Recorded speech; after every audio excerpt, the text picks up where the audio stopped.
much for coming this afternoon. It's great to have a speaker in person and not online. So that's fabulous for us.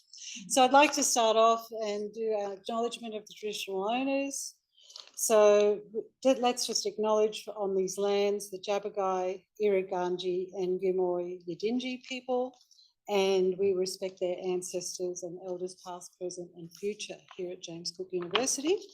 So it's with great pleasure that I introduce David Bowman for our speaker today.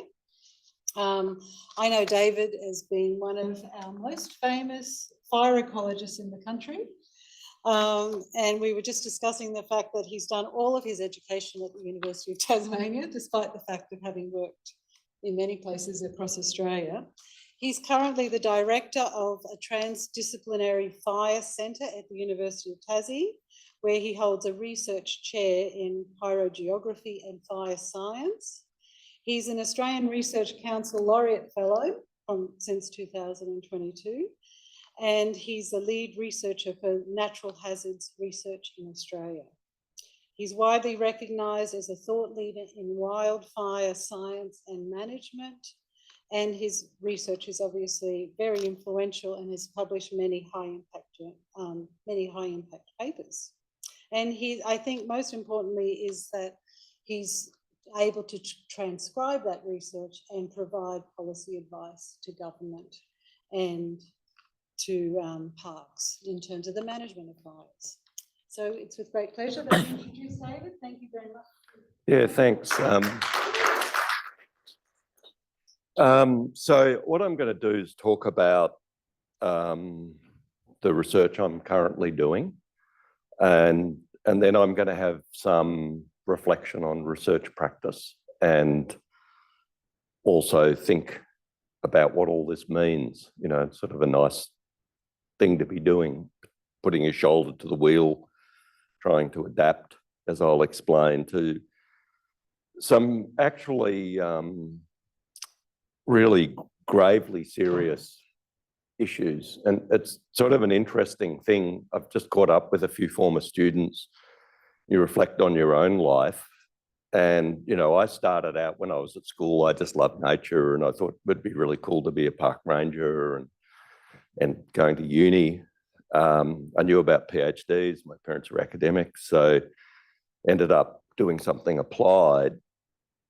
But never in my wildest imaginations did I think that my response variable would be death and destruction. And that's where I've got to.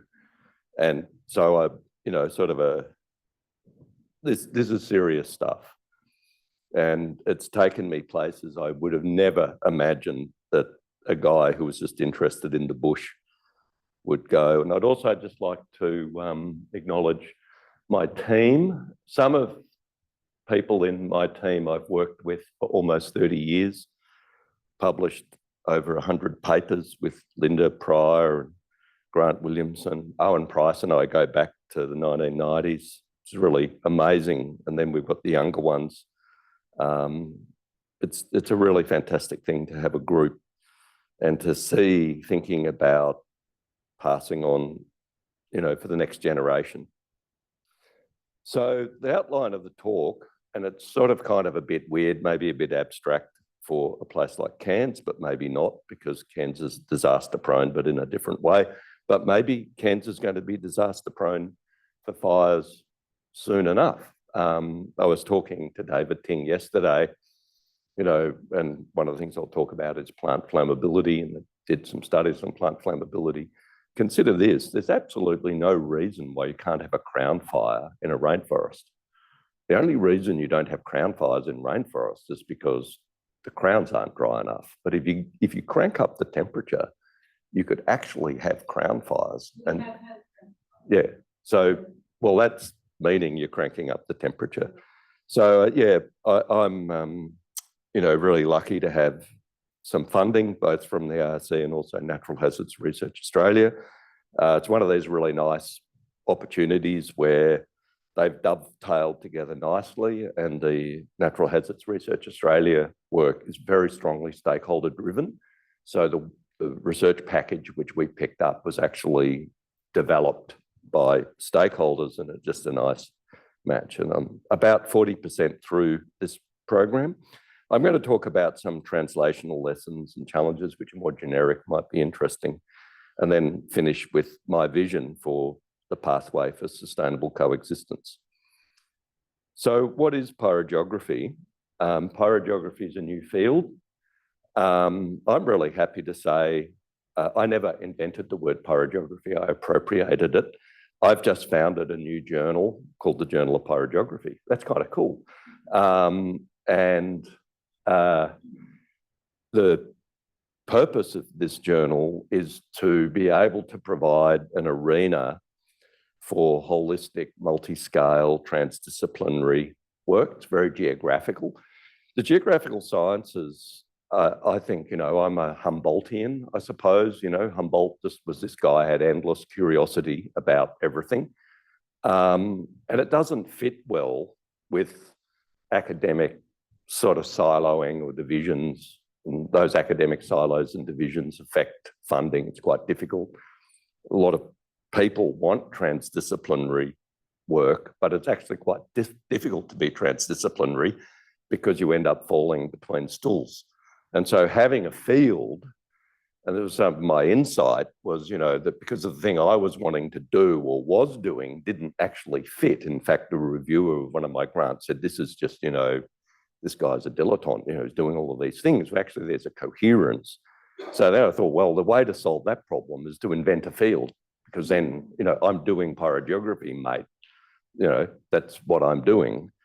And very importantly, it spans, you know, lots of different fields, including the human dimension. And so I won't talk about it, but I've, you know, published recently with an emerging, really going to be an influential figure in pyrogeography, if you will, but she's a lawyer. She's writing on the law of fire, bushfires. So really, we've written a couple of papers together. One was a review of Australian law, and it's just these concentric circles. And in fact, you know, you can't believe this, but fire actually goes into foreign affairs. It goes into every possible feature of law that you can imagine. You say, how's it in foreign affairs? Well, carbon, you know, carbon burning. So you have a new field. Then what you've got to have is you've got to have a vehicle. And so what I did at UTAS is I invented a pyrogeographic research lab called the Fire Centre. And the Fire Centre has to have these different elements. And so down in the bottom, your right, we've built a laboratory, Fire Lab 3, and in that laboratory, it's very pyrogeographic. It has 3 elements to it, which seem crazy that you would have 3 elements. And one is for biomass, bioenergy. You go, what? Well, it turns out in Tasmania, socially disadvantaged, 30% Tasmanians warm their houses with wood. Studies in New Zealand have shown that educational attainment, certainly in primary school, they've done interventions. Kiwis are very clever. They've warmed houses. Kids are healthier. They go to school, they learn. So then you're thinking, well, what about the bycatch? If you're going to do the sorts of interventions that I'm thinking of doing, there'll be a bycatch. Imagine building the social license by providing free energy for your community. So we're doing, my partner, Faye Johnson, where primarily it's her gig. There was a buyback scheme in Launceston that a respiratory physician organised, cleaned up the airshed, and actually it was detectable. There was 3 or 4 fewer deaths per year in Launceston. So the thing is, the Kiwis are ahead of us. They use softwood, we have hardwood.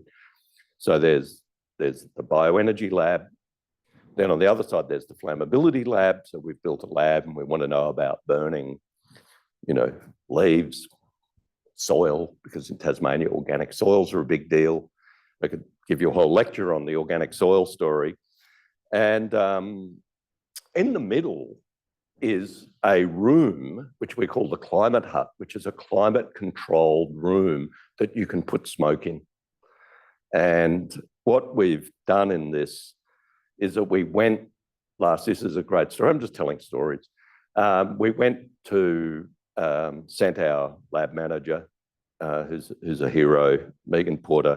We sent her to Canada and the US, went to Chapel Hill, EPA, lab. They've been doing this for what, gold standard air quality lab. They told us what we need to do, build various equipment. We've got, stacks for methane and all the rest of it. So we can expose people to particles, but also think about, the different gases that are coming out when you're burning in different conditions. It's a room, we don't call it a chamber for obvious reasons, but it's a room where we have exercise bikes. There's a lot of interest in firefighters, exposure. I went to a conference earlier this year where there was a lady firefighter, talking about reproductive health of firefighters. It was kind of weird. You were in a fire conference, people talking about sperm and breast milk, but it's being, thinking about the stuff, they're being exposed to some intense stuff. Does it matter what pine leaves or soil burning or whatever? So that was very nice, the EPA. Then certain geopolitical things happen. The entire lab is being destroyed. The Chapel Hill lab is being destroyed. We are actually bringing some of the engineers to Tasmania as a very short-term visit so they can transmit some of their knowledge before they become unemployed or go into retirement. It's truly weird. So a lot of community engagement, which we'll talk about later, and then obviously this landscape scale, classic geography, correlative stuff, but the fire lab is the causation, we can do it. And then this applied transdisciplinary fire science, where we're actually, this is an incredible story, but we're actually doing a landscape scale experiment on the University Reserve, where we're doing an intervention, ecological engineering, to re-engineer the landscape, something possibly akin to what it was in pre-colonial condition. And that's like, an amazing thing to be doing, breaking out the chainsaws, burning things. Council are very, very involved. So we have a vehicle, I suppose, to do pyrogeography.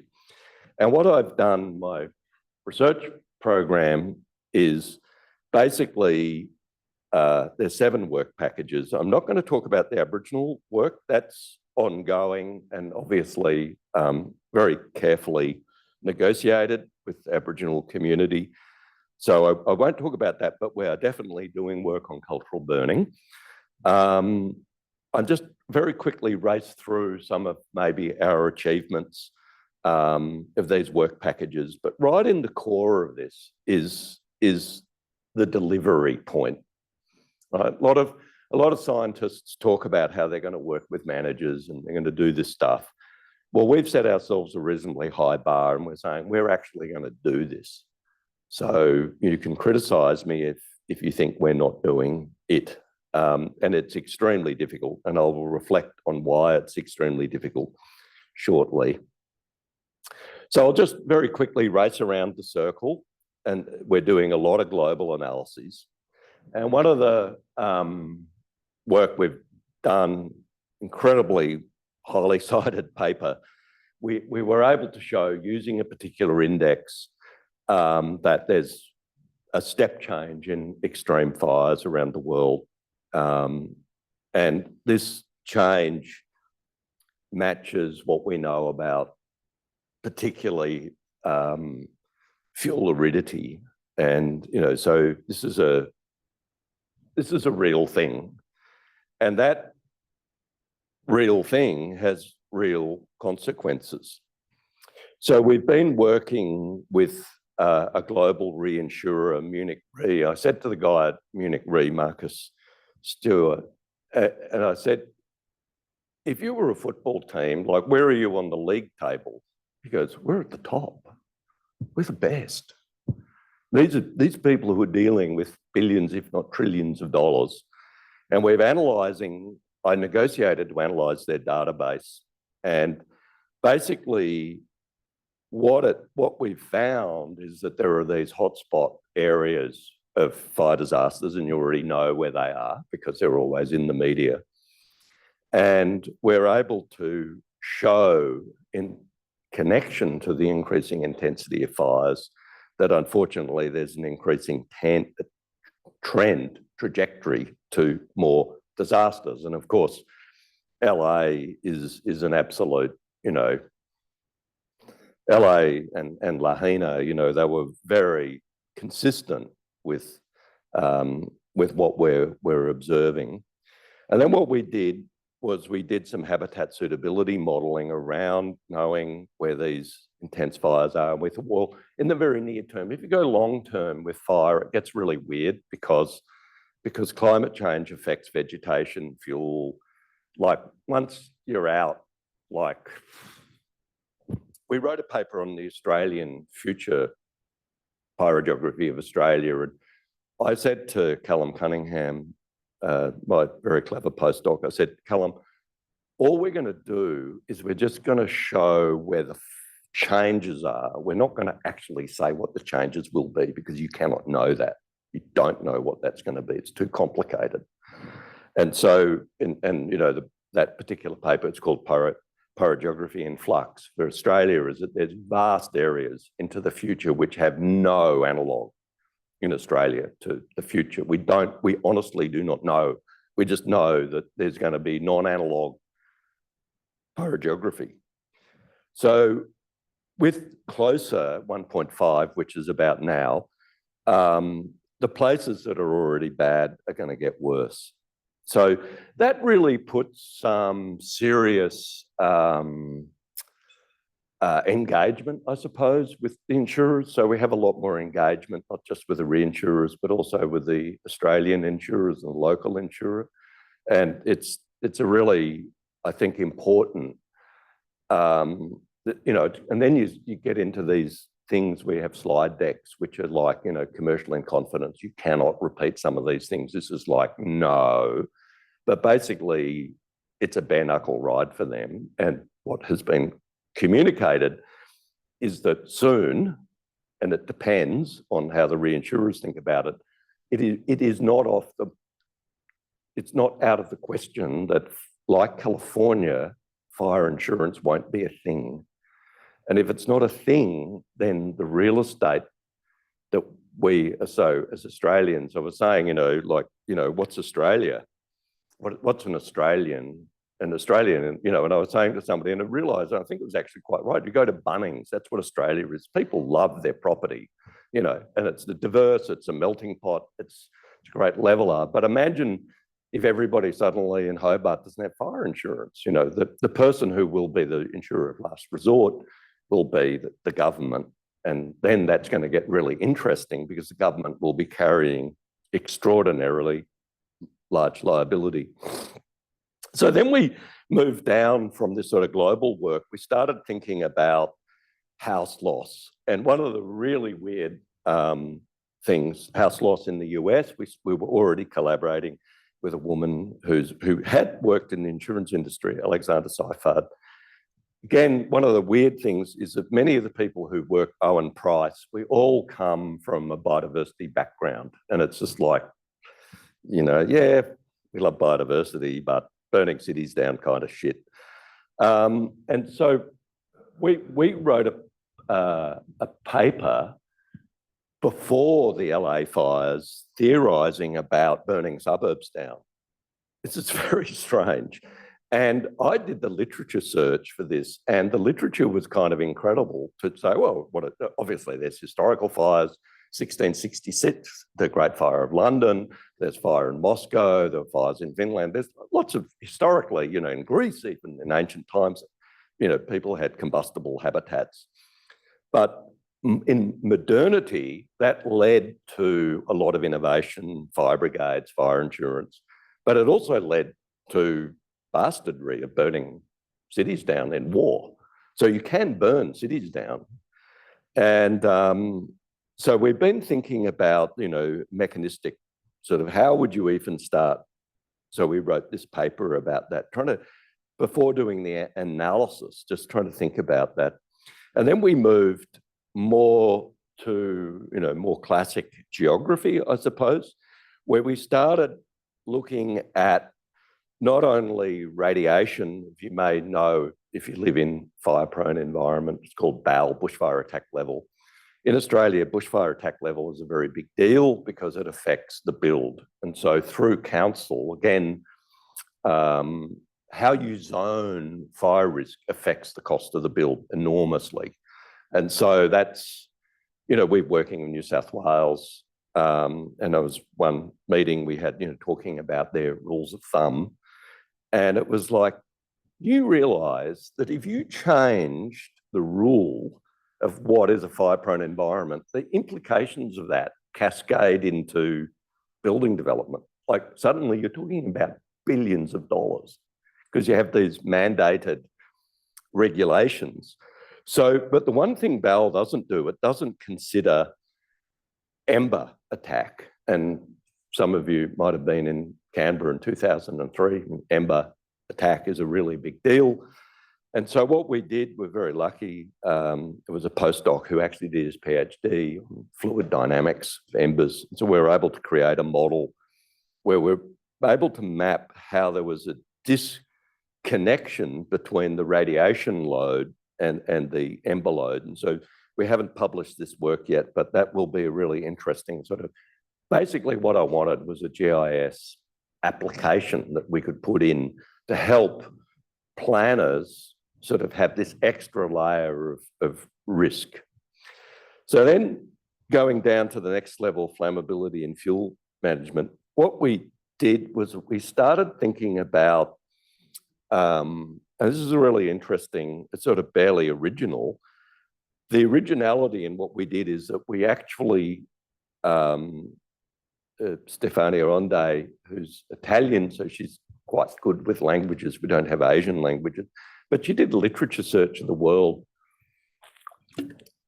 in guidelines for defendable space. And then what we did is that we retrofitted that into some physical principles about flame contact and flame zones and everything. And then we were able to work out why the recommendations, because it was like Chinese whispers. Every country basically had the same recommendation, but there was no scientific paper explaining why. That's kind of weird. And I'll come back to that question. There's a very rich practitioner knowledge in this area, this domain, I suppose, but there's these just very basic gaps of just not explaining, why. And then the next thing we did is that we went into people's gardens because we started to understand what you would measure, and we started making measurements, and then we realized that we could create an expert system that would help people do assessments, where we could actually start calculating fire risk according to the zonation based on that literature review. So that we'll come to that about the thing. And then I said the cultural stuff is I'm not going to talk about. We are working with the Tasmanian Aboriginal community in some projects. We have worked in some other projects. Incredibly important, particularly if you've got an interest in historical land cover change. So I'm working with Simon Haberley. It's a very close relationship I've developed with him over the years. He was originally a Tasmanian, so he loves coming down to Tassie. So enough of that. And then really weirdly, the most productive part of the project so far has been in the social sciences. And there's a couple of reasons for this. It's actually with the practitioners, they're really hungry for this information. And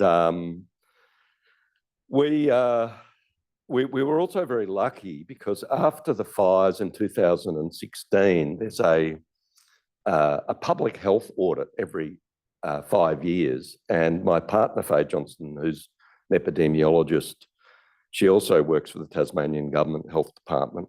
She's sort of an editor at large, Deputy Director of Public Health. And the TFS came and said, look, can you put in some questions about people's intentions? And so one of the things that we did, we were able to actually look at how social and also health factors influence evacuation intentions. And one of the things you need to know is that Australia is different to the United States in terms of our doctrine of how we think about fire. And we have this, basically a stay or go. And it's very confusing because although the houses are being rated to survive fire, they're not rated for a person to ride it out in that fire. So the recommendation is, and particularly under catastrophic fire weather conditions, is to leave early. And so they wanted to know, and breaking news, this is so zen, I love this. Breaking news is, one of the big take-home messages is that men and women have different risk appetites, but actually not all men and women. There are a lot of men and women who are very similar, but there's just some men and women who are different.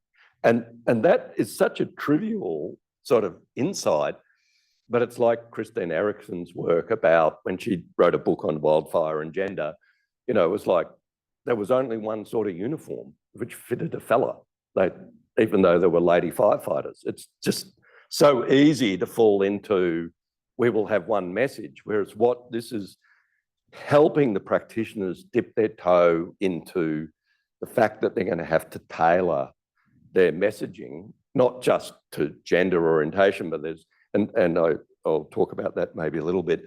There's a lot of, one of the things where shared responsibility is a doctrine. One of the things we're noticing is there's a whole lot of community groups, which we call bridging groups, which are trying to help the agencies and the community share responsibility. And it's amazing. I keep discovering there's one for mental health, there's one for gender, gender diversity, because how are you thinking about that? There's one for, there's all of these things that you wouldn't think about unless you were had a particular social, social concern, I suppose, or whatever, social orientation, that it might mean that, and then of course in the growing cities, there are whole communities who people who, the adults, didn't grow up in Australia, so they don't know anything about bushfire.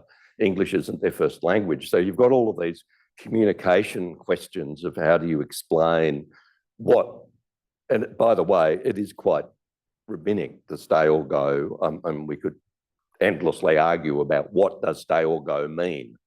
And what does preparing a house mean, and what does leaving early mean, and where do you go to? These are very strange questions, and they're quite complicated.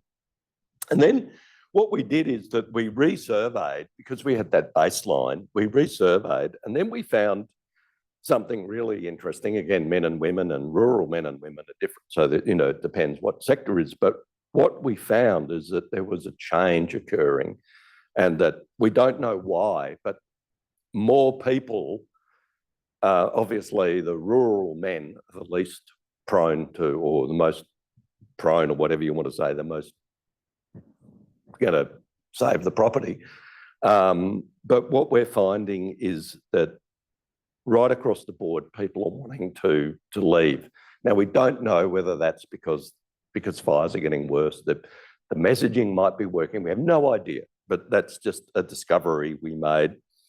And then another panel that existed, we resurveyed, we analysed, we put out, and this was post hoc, we put out a whole lot of questions about how do you feel about fuel management, different types of fuel management. And then post hoc, I ordinated it into a spectrum from the axis is agency and empowerment, nature and culture. So at one end, it's where the Liberals live. It's very command and control, very, you can concrete it, just get rid of the problem. And then at the other end is the fuzzy wuzzy green thing, which is lots of cultural burning, lots of biodiversity, lots of nice stuff.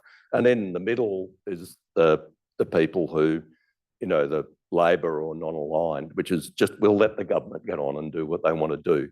And the insight of this is there's two, I think, really important. And by the way, the Liberal has this big range, and that's, I said, I always say, you know, we've discovered the teals, you know, because there is this other tail spectrum amongst their political orientation.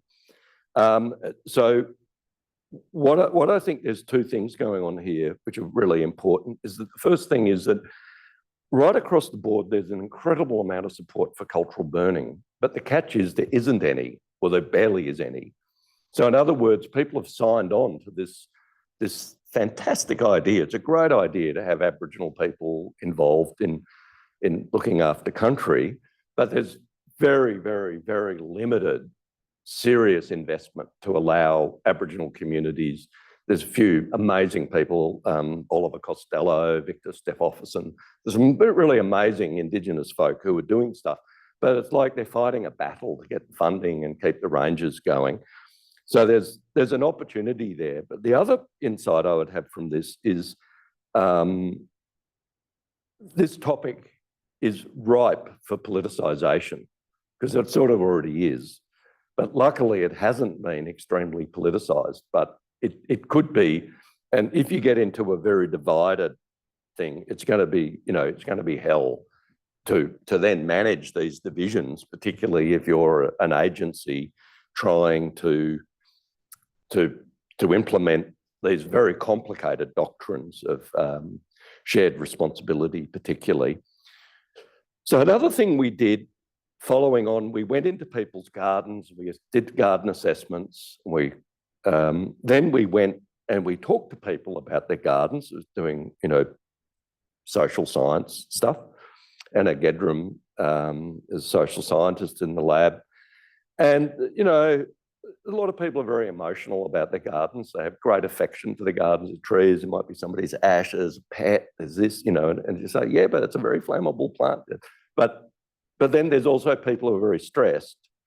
And we had this very bizarre thing where that there were people who were who were concerned about a paradox. They were concerned about bushfire, although they were in a low-risk environment and they had low-risk garden. Yet the people who were living in the high-risk environment and high-risk gardens, you know, because they want the biodiversity, were convinced that their gardens were fantastic. And whatever problem wasn't their garden, it was their neighbour's garden, or it was somebody else. So that then starts opening up this thing of how do you, you know, we're thinking, you know, how do you create changed behaviours? And that's where the social science is really important. And so a lot of this stuff is being poured into the central, as I said, you know, tools and techniques. And I want to just reflect on some of these questions, and then I'll give you some concrete examples, which I think we're doing okay. Not doing awesome, but we're doing okay. We set a high bar. So the alt trope is researchers and practitioners don't like each other. It's cats and dogs, you know, Mars and Venus. It's very polarized. It's very simple. And that's a really comfortable trope to have, because both sides can say it's somebody else's problem. And what I've realised is that there's a lag and lead in applied science. And so the classical approach that, you know, maybe we're brought up on or told how it works, maybe it goes back to agricultural days, the extension officer, is that the boffin does the innovation and then that leads to, it's disseminated by an extension officer or a knowledge broker, if you want to use the new terminology. But you can actually mess this around and you can say, well, what happens if you do the translation before the scientific publication? Now that's like scientific publication because, you know, it's the currency of academics, but if you want to change the world, maybe you've got to do that. So that's an alternative way of thinking about it. And another way of thinking about it is framing what people are doing, and we've done this in a couple of times, at what their practice or what they're doing is the scientific question. And we had a thing where you go to a practitioner. We went one of the things, Grant Williamson's invented a suite of software called Fire Tools that's now embedded in the New South Wales government land system. On their supercomputer, they run this software every 6 months to calculate risk. And I remember going to Parramatta with Grant, sat down, there were all these rangers, and we're the Tasmanians, but we're in the New South Wales government fire hub for a variety of reasons. And, you know, the sort of the pissed offness in the room, you could strike a match, it would have exploded, you know, and it was like, these guys were just like, oh, I just don't need this. You know, these, you know, I'll go easy on the expletives, but you could sort of see where they were going. You know, these practical people, and there were these dicks turning up, telling them how it's going to be. And I said to them, well, what do you want? And they were going, what do you mean? I said, well, Grant's a genius, he'll do whatever you want. I don't care. I'm in Tasmania, we're just here. Anyway, it started, and then it said, oh, well, actually, we're just about to put out this tender because we have this software and it doesn't work anymore on the new computers. And they said, what's the software about? And anyway, it led to saying, you know, that's actually, we could put that into the cloud. And what we did is we took what they were doing, they were invested in, and said, that's actually our research project. And then won prizes, and every time they have a meet, they always talk about Fire Tools because they actually felt they owned it because it's their thing, right? It's not even an innovation, it's not an innovation, but it bridged the divide between the researchers and practitioners. So some smart ass academic could say, well, that's not an innovation. I say, I don't care. We've actually changed practice in New South Wales. So that if you're in, you know, if you're wanting to change things, then your performance indicator is how much you change things, not about how clever you are. So the other thing, co-design, is sometimes just the process is actually the project. Just figuring out how to communicate with each other is actually an achievement. And I see that as co-design can come into a do loop, but if you actually are skillful and you can broker the deal, you can actually end up with a really good legacy where you can actually drive some changes. So let's give you some examples of those things. So our expert system, we're currently in negotiations with a community group who's already got an app for building risk assessment, and we're hoping that we get a little bit of extra funding. They're very open, and it would be very, very nice, we're very close, that we will see our expert system incorporated into their app. So we're not crowding the market with another app. We're just saying, we just want to see this thing used. And you can do white label. Our software, you know, intellectual property can be used by council. We don't care. We just want this stuff to be used.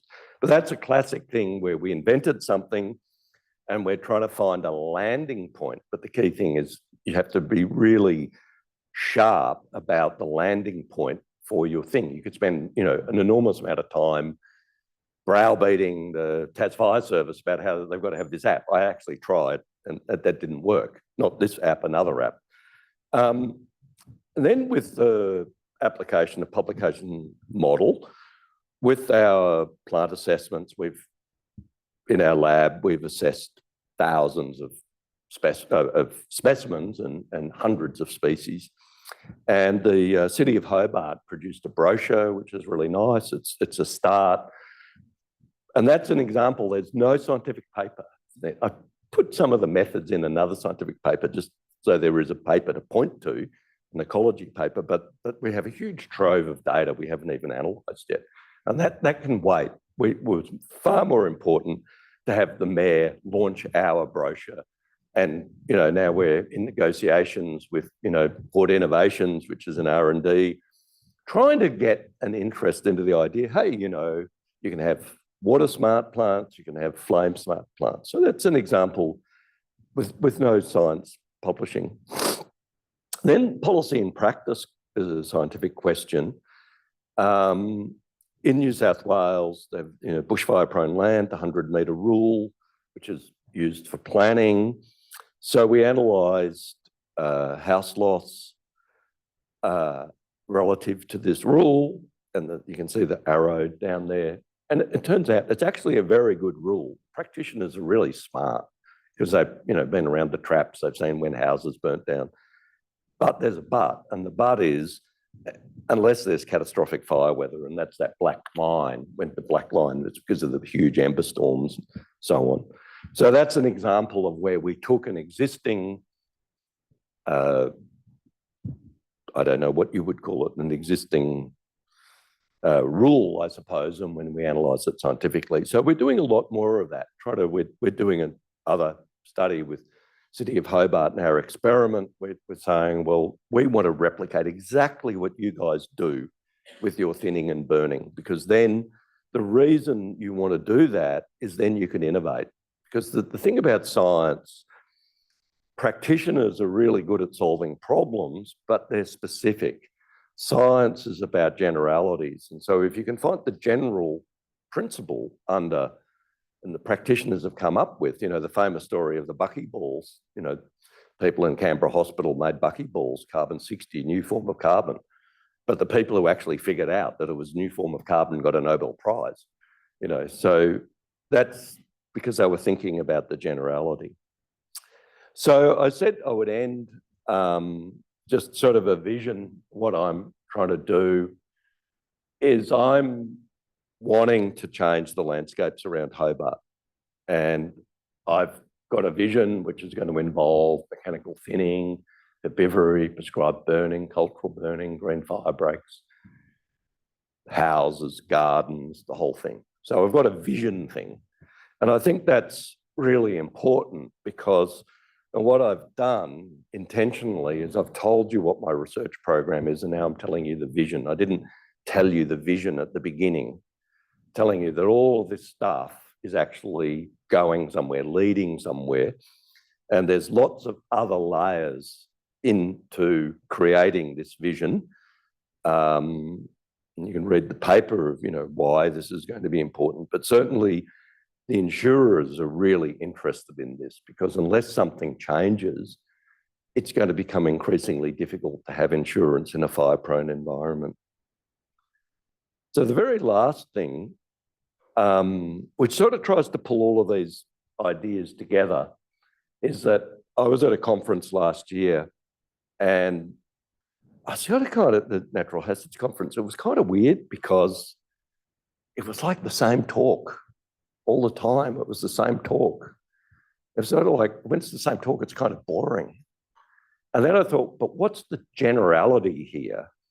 So I realized that the generality for and it might be cyclone adaptation, I don't know, but for me, a wildfire adaptation, is that you have to do, this is the weird thing, because what I'm showing you is in one sense so boringly, blindingly obvious and already happening, but in another sense, is it deeply insightful? And the reason is you have to do what we're already doing in a coordinated way for the stool to stand up. We are doing research and development, education, demonstration, incentives and enforcement. We will do that, but we're not doing it in an integrated way. It's all over the show. And if you want to drive yourself from the maladapted state we're in to an adapted state, you actually have to have a lot more integration in this wildfire adaptation triad. So you need the research and development to feed into the absolute best education program. So we ran the City of Hobart ran an education program, but the problem was it was like 10-year-old ideas of how to adapt to bushfires. It was out of step with us. We couldn't, it was all wrong, We're now at a place where we could actually, if we could run the tape back, we could actually do it. And then the really interesting question of these incentives and enforcement, which is basically behavioural economics of how do you change people's behaviours, and is it just going to be sticks and carrots? What is the currency of changing behaviours? Is it going to be a price signal, just a straight hip pocket, or is it actually going to be pride? Or, like in an Aboriginal way, it might be because it's, the law, the right thing to do, it's what an Australian does. An Australian has a house like this or a country like this. So it's a really interesting set of ideas, I think, wrapped up in that. And that's sort of, in a way, my star chart, where, my theory, I suppose, of what I'm doing. So I have a vision and I have a theory, and I'm lucky I've got an amazing group and I've got a lab and I'm doing it. Thank you.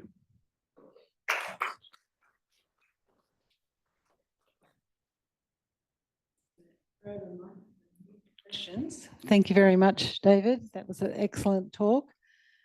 Do you think, I'm going to start because I had a question, I might forget. Do you think your adaptation triad works best at local government level? Yeah, that's a really fantastic question. Thank you. And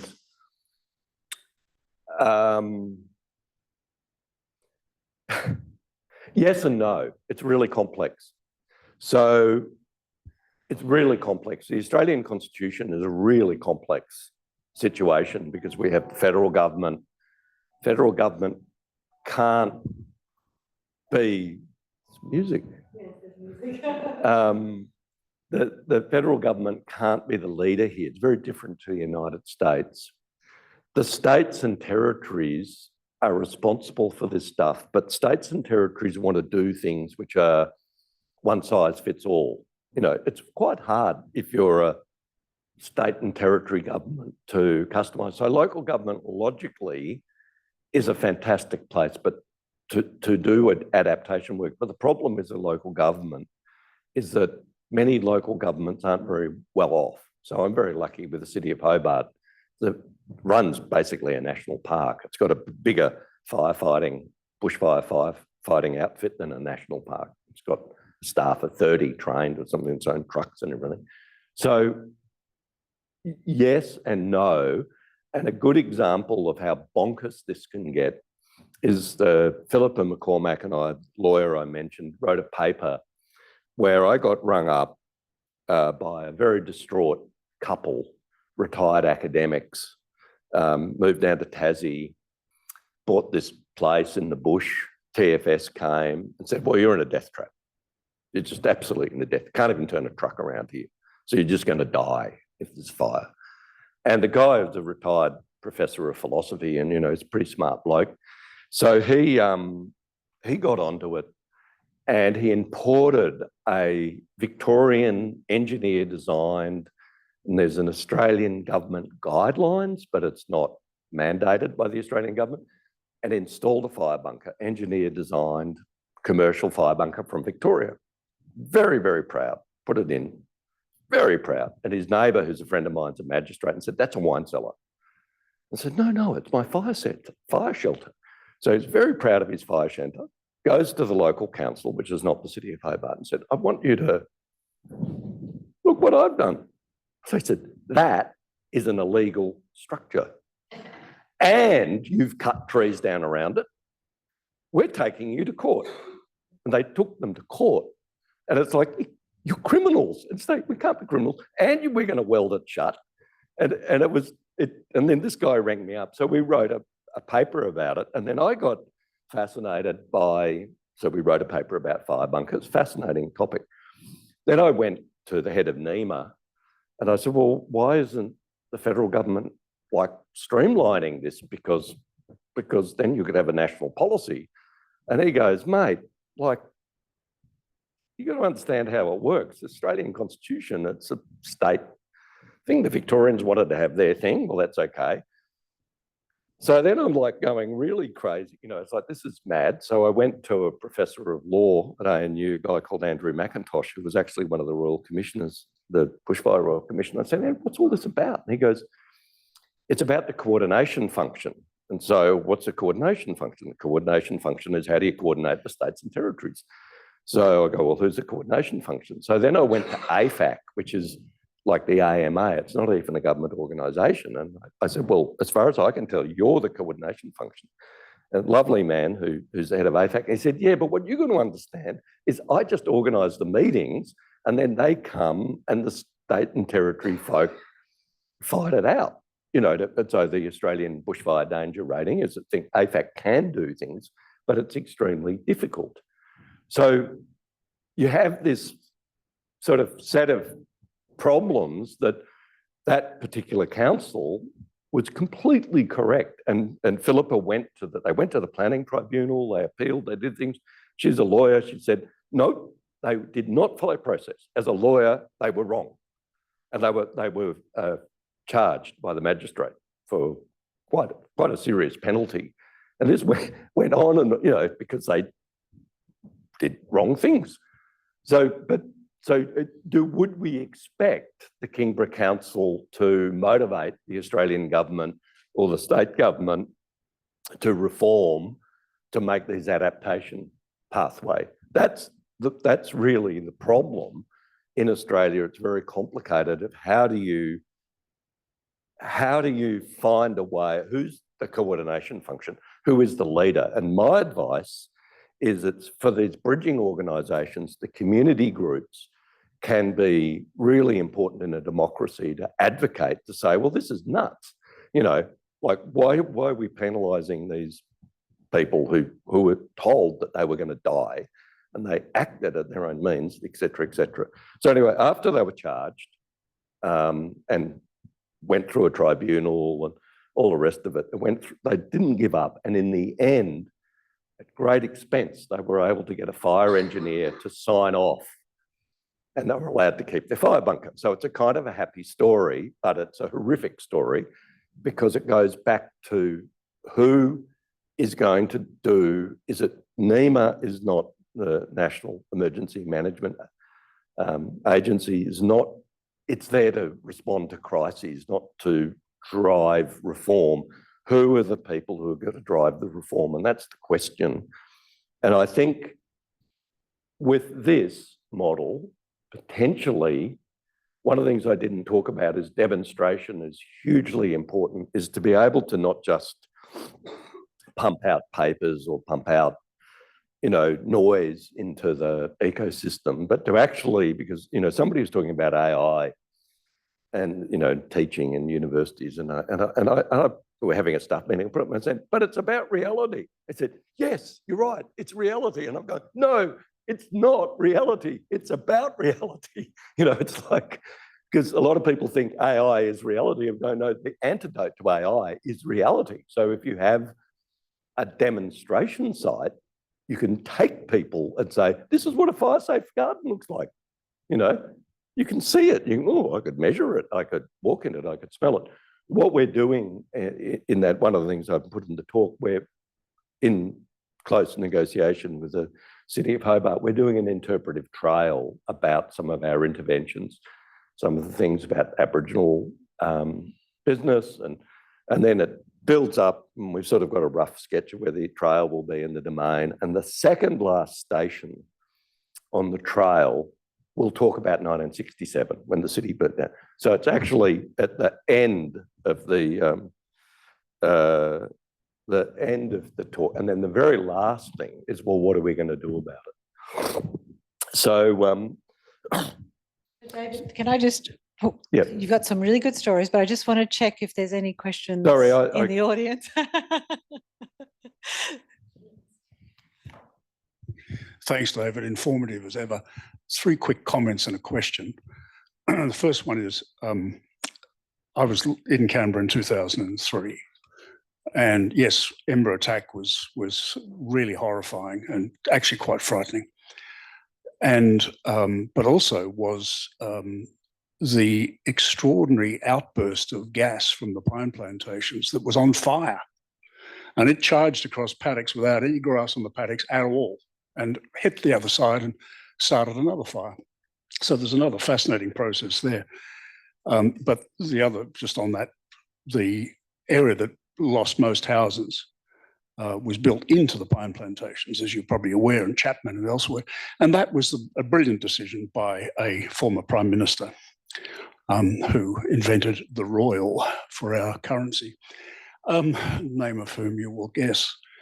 So that was a particularly dumb insistence. Second comment, or third, whatever it is, I was really pleased to see your list of ways of getting into action, getting your work out. Many of the things, in fact, most of the things that you listed in that list have been documented at great length by a British political scientist by the name of Kenny. I'll send you the reference. It's well worthwhile and he really gets stuck into scientists for thinking that publishing a paper and sending it to a department is all you need to do. And of course, he says this is complete nonsense. My question, a number of the issues you raise, particularly gendered relations to risk, are analysed at great length in the flood literature. Are you taking account of other areas of disasters? So the question of other disasters has come up. One of the nice things about natural hazards is that you get to mix with the other people who are dealing with the other disasters. But I haven't. But I was talking to an interesting guy called Jason Alexander, who you may know, and we're talking about possibly having a meeting with, talking about flood and fire and just getting a bit of different perspectives on that.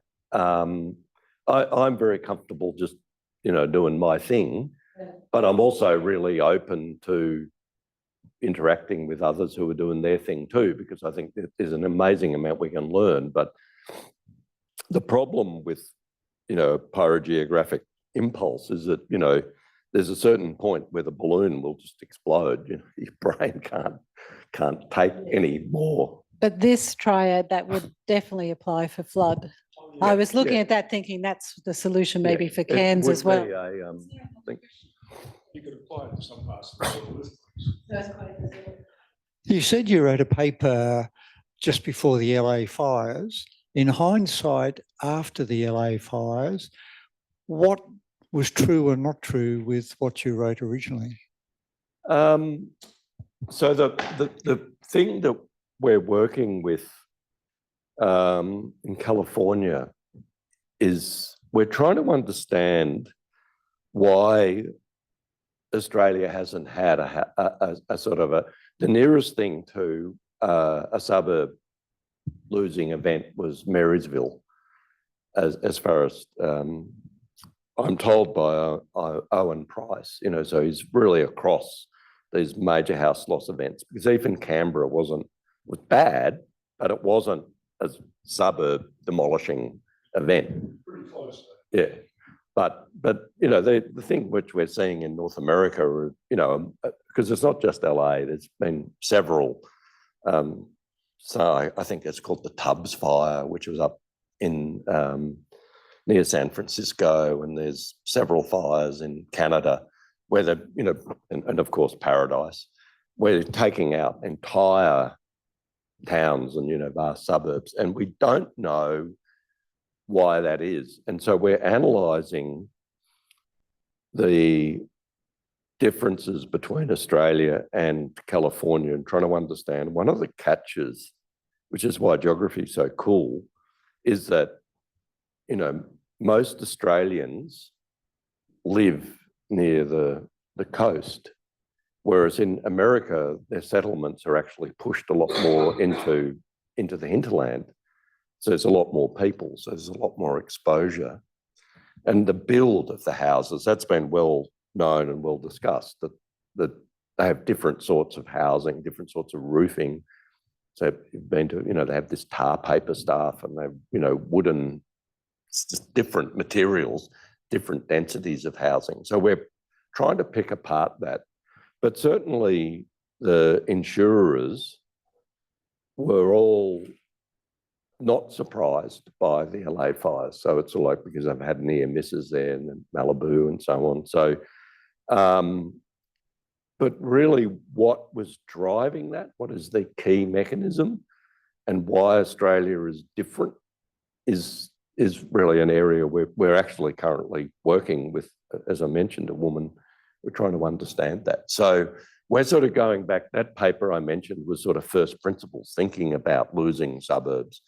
And then we're trying to, how would you, because the reason Owen is very interested in that is if you can understand the mechanisms, then you can make a warning system, or you can do a better predictive assessment of risk. So we're just not certain about that. And we're not, it's not out of the question that this, you know, the 2009 fires, Melbourne, you know, a lot of people talk about the fact that could have just pushed in to the bushland, you know, the bushy suburbs, and there was a wind change and it avoided it. So there's been even 1967 in Hobart. So we're just not certain whether it's just been luck or there's something different. So I'm not really able to answer your question, but I think what I was trying to convey is we're trying to think about it first principles, and then we're doing the pyrogeographic analyses and trying to build up something to get better assessments. But, you know, a really interesting thought is, you know, a general theory of house loss. We don't have that either. And that could be very, very complicated because there's so many cultural factors. You go to the Mediterranean, totally different sort of building design, you know, a lot more ceramic tiles. I've been to Portugal and totally different sort of houses. So there's a lot to work out. Any other questions? No? Well, thank you very much, David. Really Oh, thank appreciate you. your talk. If you could join me in the thank you. Thank you.